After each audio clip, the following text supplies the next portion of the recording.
ஆளுங்கட்சியினரை எதிர்கட்சியினரை அடிக்க பாய்ஞ்சு வர்றாங்க. சபாநாயகரை கையை பிடிச்சி இழுத்து போட்டுட்டு அந்த சேரில் உட்காந்துக்கிட்ட திமுக எம்எல்ஏக்கள் ஆட்டம் போட்டது. நேற்று கூட பார்த்தீங்கன்னா யாரோ ஒரு அம்மா ட்ரெஸ் போட்டு போகுது, இவங்கள மாதிரி இருக்காங்க பார்க்குறதுக்கு, அதை போட்டுட்டு இந்த மாதிரிலாம் ட்ரெஸ் போடுறாங்க அப்படி இப்படின்னு. இவங்க ட்ரெஸ்ஸெல்லாம் வந்து ஒரு மேட்டரே கிடையாது இப்போல்லாம். ஆனால் இவர்கள் பெரியாரின் பேரன்கள் எல்லாம் சொல்லிக்கிட்டு ட்ரெஸ் கோடு பற்றி பேசிகிட்டு இருப்பாங்க. எங்கள் தலைவர் ஒன்றுமே ஈர்க்கலை, 1 லட்சம் கோடின்னு புக்கே போட்டு கொடுத்தாரு, இன்னை வரைக்கும் பதில் கேட்குற, இன்ன வரைக்கும் பதிலை சொல்ல மாட்டேங்கிறாங்க. அதான் உண்மை. தெளிவாக அடிக்கிறாங்க. பரந்தூரில் என்னென்னா வருமானம் வருது, பரந்தூரை சுற்றி இந்த நிலம் வந்து என்ன அப்படின்னு பார்த்தீங்கன்னா, எப்பயுமே அதாவது மழை பெய்யாம இருந்தாலும் அது வந்து கல்டிவேஷன் நடக்கக்கூடிய அப்படிப்பட்ட ஒரு விளை நிலம். சென்ட்ரல் கவர்மெண்ட் அதுக்கான அப்ரூவலும் கொடுத்தாங்க. என்ன நோக்கத்துக்காக நீங்க இதை வந்து ஸ்டாப் பண்ணி வச்சிருந்தீங்க? யார் முன்னணியில் இவங்களுக்கு பதிலடி கொடுக்குறாங்களோ, யார் முன்னணியில் செய்யப்பா அவங்கள பற்றி போய் பிரச்சாரம் பண்ணுறது. எதிர்கட்சி தலைவர் நான் கேட்குறேன்னு நடக்கிறதே 10-15 நாள் சபை நடக்க போகுது. அதில் கூட வந்து இது காலைல வந்து போயிட்டார், அவள் தான். இதுக்காக இவரை தேர்ந்தெடுத்து அமிச்சாங்க, இதுக்காக அந்த கட்சிக்கு எதிர்கட்சி தலைவர்னு ஒருத்தர் வச்சுருக்காங்க. இதில் வேறு மேடையில் பேசுகிறார், நான் 10 மணிக்கே போயிட்டு கேள்விலாம் கேட்டேன்னு. இவர் அன்றைக்கி போகவே இல்லை, இவர் சொல்கிறேன் அன்றைக்கி. இதுதான் நிலமை. முத்தரசன் சொல்கிறாரு, 1 பைசாவுக்கு தங்கம் கொடுக்குறேன்னு ஒரு நிறுவனம் சொல்லுது, அதுக்கு ஆர்டர் கொடுத்துருக்காங்க. 1 பைசாவுக்கு எப்படி 1 கிராம் தங்கம் கொடுக்க முடியும்? அதுவும் 700 கோடி ரூபாய்க்கு. இது பெரிய மோசடி. அது தங்கமா, தங்க மூலம் பூசப்பட்டதா? இவர் முதல்ல தலைவரா இல்லை வாட்ஸ்அப் தலைவரா? iPlus TV, India's #1 QLED TV. Crystal clear picture quality with 3-year replacement warranty. Smart voice, smart entertainment. 4ஆம் தூண் நேயர்களுக்கு அன்பு வணக்கம். இன்னைக்கு நம்மளுடைய சிறப்பு நேர்காணலுக்கு வந்திருக்காங்க பிரபல மூத்த பத்திரிகையாளரும் அரசியல் விமர்சகருமான திரு அப்துல் முத்தலிப் சார் அவர்கள். வணக்கம் சார். வணக்கம் சார். தொடர்ந்து வந்து பாத்தீங்கன்னா சட்டசபையில ஒரு கருத்து மோதல் ஒரு பக்கம் இருக்கு, அமளிகள் ரொம்ப அதிகமாவே இருக்கு. ஒரு கட்டத்துக்கு மேல வந்துட்டு எதிர்கட்சிக்காரங்களை வந்துட்டு ஆளுங்கட்சியினர் அடிக்கவே பாயிறாங்கன்ற மாதிரி பலதரப்பட்ட குற்றச்சாட்டுகள். ஒரு பக்கம் சபாநாயகர் என்னதான் கண்ட்ரோல் பண்ணாலும் இவங்க வந்துட்டு தன்னோட கருத்துக்களை ஒரு கோபத்தின் ரீதியாக வெளிப்படுத்திக்கிட்டே இருக்காங்க. சார், இது நீங்க எப்படி பாக்குறீங்க? எதிர்கட்சியினரே ஆளுங்கட்சியினரை அடிக்க பாயல, ஆளுங்கட்சியினரை எதிர்கட்சியினரை அடிக்க பாய்ஞ்சு வர்றாங்க. அதுதான் குற்றச்சாட்டு. இன்னைக்கு கூட ராஜ்மோகன் கூட இன்றைக்கும் குறிப்பிட்டிருப்பார். வராரு, அவர் வேலு பிடிச்சி கட்டி பிடிச்சி தடுத்து நிறுத்தி அனுப்புகிறாரு, இந்த இதுக்கெல்லாம் நாங்கள் பயப்பட மாட்டோம் அப்படின்னு. இது திமுகவுடைய வழக்கமான பாணி. என்ன பிரச்சனைனா, அவங்களுக்கு இந்த நேரலை பெரிய சிக்கலாக இருக்குது. இன்றைக்கெலாம் பாருங்கள், எதிர்கட்சி தலைவரே அங்கே இல்லை. அவ்வளோ பெரிய சட்டமன்றம் நடக்குது, மொத்தமே ஒரு 15 நாள் 20 நாள் நடக்க போகுது. மானிய கோரிக்கை இதில் கூட கலந்துக்க முடியல எதிர்கட்சி தலைவரால். இந்த மாதிரி தான் இது. இன்னொன்று, எதையாவது பேசினா கலாட்டா பண்ணுறது. கன்னி பேச்சில் பேசும்போது எதாவது பேசுவாங்க உறுப்பினர்கள், அது பெரும்பாலும் பொருட்படுத்த மாட்டாங்க, இல்லாட்டி அவை குறிப்பில் நீக்கிடுவாங்க. இவங்க எழுந்துச்சு கத்துறது, இது பண்ணுறது. குறிப்பிட்ட ஒரு 3-4 எம்எல்ஏக்கள் அவங்களுக்கு இது ஒரு ஜாலியாக அந்த லாஸ்ட் பெஞ்ச் ஸ்டூடெண்ட் மாதிரி பண்ணிகிட்டு இருக்கிறாங்க. இந்த சைடு தாவேகா சைட்லையும் பேசும்பொழுது தேவையற்ற வார்த்தைகளில் விடுறாங்க. நீங்கள் பார்த்தீங்கன்னா அந்த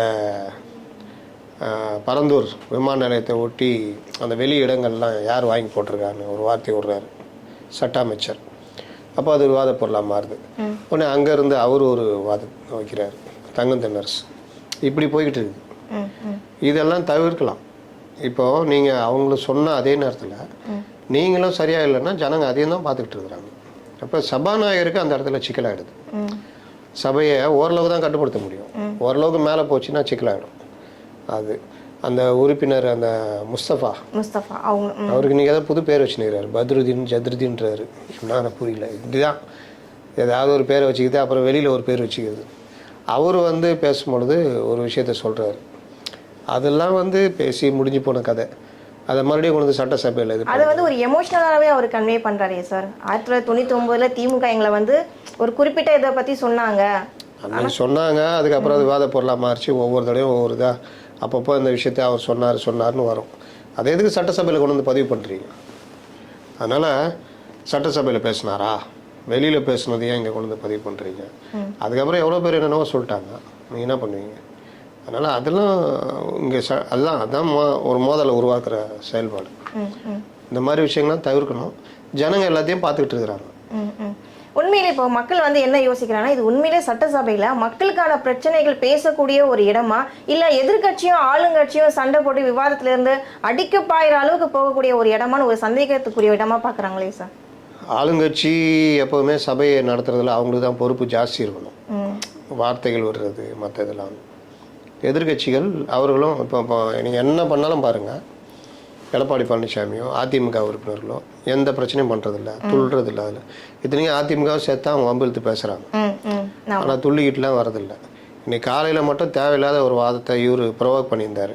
செங்கோட்டையன் எடப்பாடி பழனிசாமியை ப்ரொவோக் பண்ணார். இந்த மாதிரி வேலையை தான் பண்ணுறாங்க. சபையை நடத்துறதை தாண்டி ப்ரொவோக் பண்ணுற வேலை பண்ணுறாங்க. அதில் தான் அவர் ரொம்ப டென்ஷன் ஆகிட்டார்.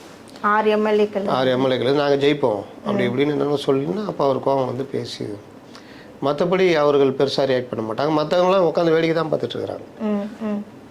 திமுக வெர்சஸ் தாவேக்கான்ற மாதிரி தான் போகுது. அதில் திமுக ஏதாவது ஒன்று பேசுனா அவங்க எழுந்திரிச்சு ஓன்னு கத்துறது, வர்றது, கிண்டல் அடிக்கிறது, கமெண்ட் அடிக்கிறது. அதுன்னு இந்த சைடு இவர்களும் ஒரு இது பேசி முடிக்கும் பொழுது ஏதாவது ஒரு வார்த்தையை தூக்கி போடுறது. இந்த மாதிரி தான் ஓடிக்கிட்டு இருக்குது. அதை ஜனங்க பார்த்துட்டு தான் இருக்காங்க. ஸோ இப்போ நடந்துட்டு இருக்க இந்த சட்டசபை நிகழ்வுகள் இதுக்கு முன்னாடி இதே மாதிரியா நடந்துச்சா இல்லை வேற மாதிரி? இதோட மோசமாக இருந்தது. அதான் சொல்கிறேன், இப்போ நேரலைன்றதுனால கொஞ்சம் திமுகலாம் கொஞ்சம் பயந்து இது பண்ணுறாங்க. வார்த்தைகளும் பார்த்து பேசுகிறாங்க. முன்னாடி இருக்கிற லீடர்ஸும் கொஞ்சம் அச்சப்பட்டு பேசுகிறாங்க. தாவேக்காக இதெல்லாம் புதுசுன்றதுனால எனக்கு என்னென்னு சில இதெல்லாம் பேசுகிற வார்த்தையை விடுறாங்க. அமைச்சர்களே சில சமயம் வம்புழுக்கிற மாதிரி பேசுகிறாங்க. இதெல்லாம் நடக்குது. இதோட மோசமாக நடந்ததில் தான் இப்போ ஜெயலலிதா தாக்கப்பட்டது. சட்டசபைக்குள்ளே ஜெயலலிதா தாக்கப்பட்டது. சபாநாயகரை கையை பிடிச்சி இழுத்து போட்டுட்டு அந்த சேரில் உட்காந்துக்கிட்ட திமுக எம்எல்ஏக்கள் ஆட்டம் போட்டது. இந்த மாதிரி பல இது சொல்லலாம். வீரபாண்டி ஆறுமுகம் மண்டை உடைஞ்சது, தாமரைக்கண்ணி முன்னாடி ஒரு அடிச்சிட்டது, அடிச்சுட்டு செல்லமாக தான் தட்டினேன் அப்படின்னு சொன்னது. இந்த மாதிரி பல விஷயங்கள் நடந்திருக்கு. ஸோ இதுக்கிடையில் வந்துட்டு தொழில்துறை அமைச்சர் கீர்த்தனா வந்துட்டு என்ன சொல்லியிருக்காங்க, இங்கே இருக்க நாங்கள் எதுவுமே முதலீடு பண்ணலை. அது திமுக வந்துட்டு இவங்ககிட்ட கேட்குறாங்க, நீங்கள் எதுவுமே பண்ணலை, வந்து 3 மாதம் ஆச்சு, தாவேக்கா ஆட்சியில் எந்த முதலீடும் பண்ணலன்றாங்க. அதுக்கு இவங்க வந்துட்டு பதிலடி கொடுக்குறாங்க. வந்து 3 மாதத்தில் 1 லட்சம் கோடிக்கு மேலே நாங்கள் வந்து முதலீட்டை வந்து இன்வெஸ்ட் பண்ணியிருக்கோம். இது வந்து நீங்கள் அரசியலாக பார்க்காதீங்க, இளைஞர்களோட நலனாக பாருங்கன்னு அவங்க எதிர்வாதம் பண்ணியிருக்காங்களே. இது எப்படி பார்க்குறீங்க? உண்மையிலே இது நடந்திருக்கா? இல்லை சில பேர் என்னன்றாங்க, இங்கே இருக்க முதலீடுலாம் வந்து ஆந்திராவுக்கு போகுதுன்னு குற்றச்சாட்டு வைக்கிறாங்களே. அது சும்மா வந்து கிளப்பி விட்டுருந்தாங்க.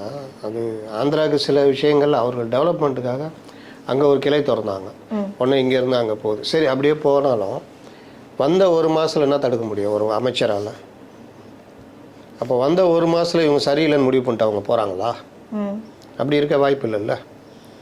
ஒரு முடிவை எடுத்து இன்னொரு மாநிலத்துக்கு போகணுன்னா அது பல மாதம் பேசி ஒரு ஒப்பந்தம் போட்டு தானே போக முடியும். வந்த உடனே தாவேக்கா வந்துச்சு நான் போகிறேன் நான் போக முடியும்? அப்படிலாம் போக முடியாது. அப்போது அவர்கள் இங்கே ஏற்கனவே இருக்குது, அதோடைய எக்ஸ்டென்ஷனை அங்கே ஆரம்பிக்கிறாங்க. இதை வந்து வேறு மாதிரி திருப்பி விட்டாங்க. அப்புறம் அந்த அம்மா டான்ஸ் ஆடினாங்கன்னாங்க. நேற்று கூட பார்த்தீங்கன்னா யாரோ ஒரு அம்மா ட்ரெஸ் போட்டு போகுது, இவங்கள மாதிரி இருக்காங்க பார்க்குறதுக்கு, அதை போட்டுட்டு இந்த மாதிரிலாம் ட்ரெஸ் போடுறாங்க அப்படி இப்படின்னு. ட்ரெஸ்ஸெலாம் வந்து ஒரு மேட்டரே கிடையாது இப்போல்லாம். ஆனால் இவர்கள் பெரியாரின் பேரன்கள் எல்லாம் சொல்லிக்கிட்டு ட்ரெஸ் கோடு பற்றி பேசிகிட்டு இருப்பாங்க. இது ஒரு பக்கம். தொழில் முதலீடு ஈர்ப்பு நாங்கள் அப்படி பண்ணோம் இப்படி பண்ணோன்னு 10.5 லட்சம் கோடி சொன்னாங்க. இன்றைக்கி கூட சபையில் அந்த வாதம் வந்துச்சு. ஆனால் இன்றைக்கி கணேஷ் கேட்குறாரு, எங்கள் தலைவர் ஒன்றுமே ஈர்க்கலை 1 லட்சம் கோடின்னு புக்கே போட்டு கொடுத்தாரு, இன்னை வரைக்கும் பதில் கேட்குற, இன்ன வரைக்கும் பதிலை சொல்ல மாட்டேங்கிறாங்கன்னு. அதான் உண்மை. 10.5 லட்சம் கோடி ஈர்ப்புன்னு சொன்னாங்க, வந்தது 1 லட்சம் கோடிக்கும்குள்ளே. அப்படின்னா என்ன அர்த்தம்? சைன் பண்ணுறது இது. சைன் பண்ண அப்புறம் இவங்க போடுற கண்டிஷனு மற்ற விஷயங்களுக்கு அவங்க பயந்து போய் வராமல் போயிடுவாங்க. அப்போ ஏட்டில் இருக்கும் 10.5 லட்சம் கோடி, நடுவில் அந்த இதில் செயலில் இருக்கிறது வெறும் 1 லட்சம் கோடி கீழே. இவங்க இப்போ 1,02,000 கோடி ரூபா போட்டிருக்காங்க. அது இன்னைக்கு கூட அவர் கேட்குறாரு, என்ன வந்திருக்கு என்னென்ன இதுன்னு ஒரு வெள்ளை அறிக்கை கொடுங்க அப்படின்னு. அது ஒரு பக்கம். இந்த 1 லட்சம் கோடியும் இப்போ சைன் தான் பண்ணியிருக்காங்க. இந்த 1 லட்சம் கோடியும் முதலீடாக வர்றதுக்கு வந்துச்சுன்னா இவங்கள பாராட்டலாம், இல்லாட்டி இவங்களும் அந்த மாதிரி ஸ்டைலில் தான் போகிறாங்கன்னு சொல்லணும். ஒருவேளை இவங்களுக்கு அதுக்கான புரிதல் இல்லைன்னு நம்ம எடுத்துக்கலாம். யாருக்கு புரிதல் இல்லை? இவங்க தொழில்துறை அமைச்சர் கீர்த்தனாவுக்கு வந்துட்டு எப்படி பண்ணணும், இம்ப்ளிமெண்ட் பண்ணணுன்ற அந்த ஒரு நாலேஜ் இல்லைன்ற என்ன பண்ணலன்னு புரிதல் இல்லைன்றீங்க. இன்னைக்கு சட்டசபையில் அவங்க பேசினது கேட்டிங்கல்ல, தெளிவாக அடிக்கிறாங்க. பரந்தூரில் என்னென்ன வருமானம் வருது, பரந்தூரை சுற்றி யார் யார் இடம் வாங்கி போட்டோம் அந்த தகவலை கூட வெளியே விட மாட்டேங்கிறீங்களே அப்படின்லாம் கேட்குறாங்க. அவங்க தொழில் சார்ந்த விஷயங்களில் அவங்க பண்ணிக்கிட்டு இருக்கிறாங்க. 3 மாதம் 2 மாதத்தில் என்ன புரிதல்? ஒரு கல்யாணம் பண்ணாலே சமையல் பண்ணணும்னா அந்த சமையல் வந்து ஒரு வருஷம் அந்த பொண்ணுக்கு சரியாக இருக்காது தான். ஒன்றுமே சரியில்லை டைவர்ஸ் பண்ணிடலான்னு சொல்ல முடியுமா? அப்புறமா அவங்க சமையல் கற்றுக்கிட்டு இது பண்ண சமையல்னு இல்லை எல்லா இதுவுமே. அதனால் சும்மா இந்த மாதிரி 3 மாதத்துலேயே இவங்களுக்கு புரிதல் இல்லை அவங்களுக்கு புரிதல் இல்லைன்னா பாதி அமைச்சரை காணும் தெரியுமா? முன்னணியில் ஒரு 10 அமைச்சர்கள் இருக்காங்க, மீதி அமைச்சர்கள்லாம் அப்போ அவங்களெல்லாம் நான் சொல்கிறது. இவங்க யாரை டார்கெட் பண்ணுறாங்க பாருங்கள். இவங்களை எல்லாத்தையும் மாற்றிடுவாங்க, இவங்க எல்லாம் சரியில்லைன்னு யாரை சொல்கிறாங்க? முன்னணியில் செயல்படுற அமைச்சர்கள் ரமேஷை, விக்னேஷை, கீர்த்தனாவை, இந்த இவரை ராஜ்மோகனை, சிடிஆரை, ஆதவ அர்ஜுனாவை, இப்படி யாருங்களை தான் அதை அடிக்கிறாங்க. அந்த அவர் வந்து மாட்டிக்கிட்டது காரணம், அந்த சரத்குமார் மாட்டினது காரணம் அவன் கூட இருந்து வீடியோ எடுத்தானே, அவன் அந்த ஜென்சி கிட்டில் போய் சேர்ந்துக்கணும் டிஎம்கேல. அவன் அந்த வீடியோ கொடுத்து அதை வச்சு அடித்தாங்க. மற்றபடி இல்லாட்டி அவரை பற்றி யாருக்கும் வெளியே தெரிஞ்சிருக்காது. மற்றவங்களாம் வந்து முன்னணி வருஷம் எஞ்சி நின்று பேசுகிறாங்க. பிரபுலாம் அடித்து பிரபு சைலண்ட் ஆகிட்டார், எதுக்குடா வீடியோ போட்டுங்க ஏதாவது வம்பு அப்படின்ட்டு. அப்போ இந்த மாதிரி ஆட்களை தான் இவங்க சொல்கிறாங்களே தவிர, ஏன்னா இவங்க தான் மக்கள் முன்னாடி இருக்காங்க. ஏன் மற்றவங்களை இவங்க சொல்ல மாட்டேங்கிறாங்க? யார் முன்னணியில் இவங்களுக்கு பதிலடி கொடுக்குறாங்களோ, யார் முன்னணியில் செய்யப்பா அவங்கள பற்றி போய் பிரச்சாரம் பண்ணுறது, இதெல்லாம் ரொம்ப நாளைக்கு ஓடாது இந்த வண்டிலாம். இதோட மோசமாக செயல்படாமல் தான் எதிர்கட்சி தலைவர் நான் கேட்குறேண்ணே. நடக்கிறதே 10-15 நாள் சபை நடக்க போகுது. அதில் கூட வந்து இதை காலைல வந்து போயிட்டார். அவள் தான் இதுக்காக இவரை தேர்ந்தெடுத்து அமிச்சாங்க. இதுக்காக அந்த கட்சிக்கு எதிர்கட்சி தலைவர்னு ஒருத்தர் வச்சுருக்காங்க.